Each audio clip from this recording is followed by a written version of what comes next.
جی السلام علیکم ناظرین، آپ جو ہے نا 27ویں آئینی ترمیم کے حوالے سے جو ہے پر تولے جا رہے ہیں کہ جی ابھی تک ان کی جو ہے وہ تشفی نہیں ہوئی حکومتی حلقوں کی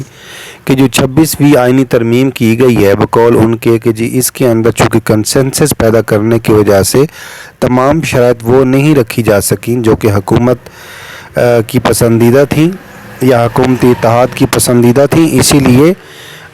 جو ہے ایک 27ویں آئینی ترمیم جو ہے اس کی ضرورت ہے اور اس کے لیے جو ہے وہ اب جو ہے وہ جوڑ توڑ جو ہے وہ شروع ہو چکا ہے اور ملاقاتیں شروع ہو چکی ہیں۔ کل کی ایک پہلی ملاقات جو ہے وہ بہت بڑی ملاقات جو ایک ہوئی وہ لاہور کے اندر وزیر اعظم جو ہے وہ شہباز شریف، ٹھیک ہے، اور اس کے بعد بلاول بھٹو زرداری، اور اس کے بعد جو یعنی دو پارٹیاں بیسیکلی جو کل ملی ہیں وہ پارٹی کی بنیاد پہ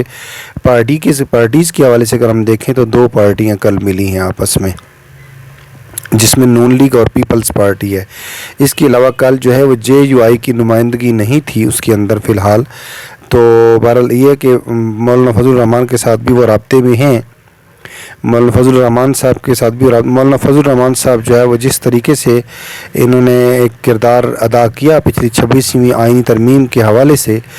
تو لوگ تو اس کو پازیٹیو کردار کہہ رہے ہیں، لیکن میرے دیکھنے کے اندر جو ہے یہ بہت نیگیٹو کردار انہوں نے ادا کیا ہے، کیونکہ اگر مولانا فضل الرحمان صاحب ان کے ساتھ نہ ہوتے تو 26ویں آئینی ترمیم کبھی نہیں پاس ہو سکتی تھی۔ اگر ممبر اپنی اپنی جگہ پہ کھڑے رہتے، ٹھیک ہے، اور مولانا فضل الرحمان صاحب نہ ہوتے تو اٹ میں بھی اگر ہوتی بھی سی تو بہت مشکل ہو جاتا اور کنٹروورشل ہو جاتی، کم از کم ہوتی بھی سی تو اتنی حد تک افیکٹڈ نہ رہتی، کیونکہ ادھر سے اسٹریٹ پاور جو ہے اس کے خلاف ہو جاتی ہے حکومت کے۔ ایک تو آلریڈی پاکستان تحریک انصاف ہے اور اس کے ساتھ ساتھ اگر JUI شامل ہو جاتی تو ان کے لیے جو ہے مشکلات میں اضافہ ہو جاتا، اگر وہ پاس کروا بھی لیتے تو اس کا کوئی فائدہ نہیں تھا۔ لیکن جب JUI اپنے کچھ مخصوص مقاصد کی بنیاد پر ان کے ساتھ جو ہے وہ مل گئی حکومت کے ساتھ اور 26ویں آئینی ترمیم کے حوالے سے انہوں نے ووٹ کیا، تو وہ جو ہے وہ 26ویں آئینی ترمیم جو ہے وہ اس طریقے سے جو ہے وہ ممکن ہو گئی۔ تو اگر وہ ہم سمجھتے ہیں کہ اگر JUI اس کے اندر پارٹیسپیٹ نہ کرتی تو اس کے اندر یہ جو ہے وہ نہیں ہو سکتا تھا۔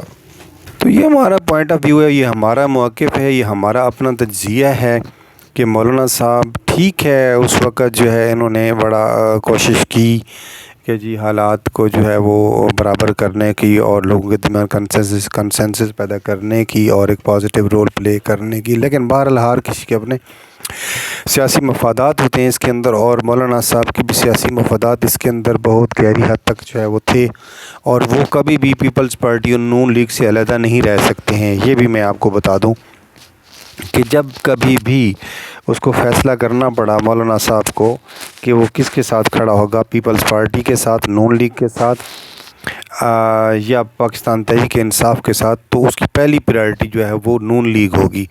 ٹھیک ہے، اور دوسری پریارٹی جو ہے وہ پیپلز پارٹی ہوگی، لیکن وہ بھی مفادات کی بنیاد پر ہوگی۔ سارے مولانا صاحب کے تقریباً سارے کے سارے فیصلے مفادات کی بنیاد پہ ہوتے ہیں، نہ قومیات کی بنیاد پہ ہیں اور نہ ہی مذہبی بنیاد پہ ہیں، نہیں مطلب ہے کہ اسلامی شکیں دو چار انہوں نے شامل تو کروا لی ان کو خوش کرنے کے لیے،